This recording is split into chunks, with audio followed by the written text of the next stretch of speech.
buyrak lotincha ren, yunoncha nefris deb ataladi. U Galatapias haqida gapiradigan bo'lsak, qorin bo'shlig'ida joylashgan. Galatapias qorin bo'shlig'ida joylashgan. Yaqinroq kelib ko'rsatib turamiz. Qorin bo'shlig'ida joylashgan Galatapiasi sintapiyasi bo'ladigan bo'lsa, yuqori tomondan me'da bilan, me'da osti bezi bilan, chap buyragimiz taloq splet bilan, o'ng buyragimiz esa jigar gemar bilan chegaralanib turadi. Sintapiyasi, ya'ni ichki a'zolarga nisbatan joylashishi. Endi skeletopiyasi suyaklarga nisbatan joylashishi esa mana ko'ramiz 11-chi mana ko'krak 11-chi ko'krak umurtqamiz, 11-chi nima qovurg'amiz bo'lyapti.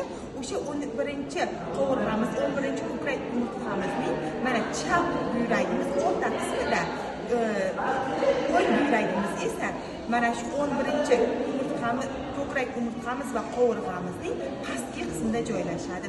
Sababi biz aytganmiz, o'ng buyragimiz chap buyragimizga nisbatan sal pastroqda joylashadi deganmiz.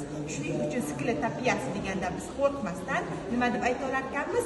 12-chi ko'krak umurtqasi va 12-chi qovurg'amizning o'ng buyragimiz pastki qismida, chap buyragimiz esa o'rta qismida joylashgan deb aytishimiz mumkin. Bel umurtqalarimizdan esa 3-chi bel umurtqamizga to'g'ri keladi mana chegarasi. Tushunarlimi? Tushuntira oldimmi? Yaxshi. Endi mana buyragimiz tashqi tomoni nimadan qoplangan deb aytganmiz? Tashqi pardasi kapsula fibrozadan tashkil topgan deb aytganmiz. Tashqi tomoni kapsula fibroza o'rab turadi. Kapsula fibroza qorin bo'shlig'ida joylashganligi uchun ustki tomoni birozgina nima?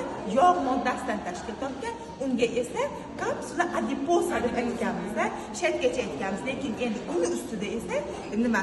Facies renalis, eng ustki qavatini qoplab turadigan mag'naqangi mana pardasi ham bor. Mana kapsula adiposa ustiga ham qoplab turibdi. Tushuntirdimmi? Demak, 3 ta qavatda bor ekan. Birinchi yuzasi kapsula fibrosa, kapsula adiposa va facies renalisdan tashkil topgan ekan. Endi biz ko'rishimiz mumkin, buyragimizni ikkita uchi bor. Ekstremita superior yuqori uchi, ekstremita inferior pastki uchi.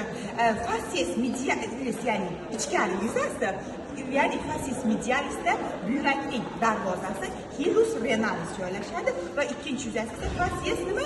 Lateralis, ya'ni tashqi yuzasi bor aytganmiz. Bundan tashqari oldingi yuzasi bor facies anterior va orqa yuzasi bor mana facies posteriordan tashkil topgan yo'l.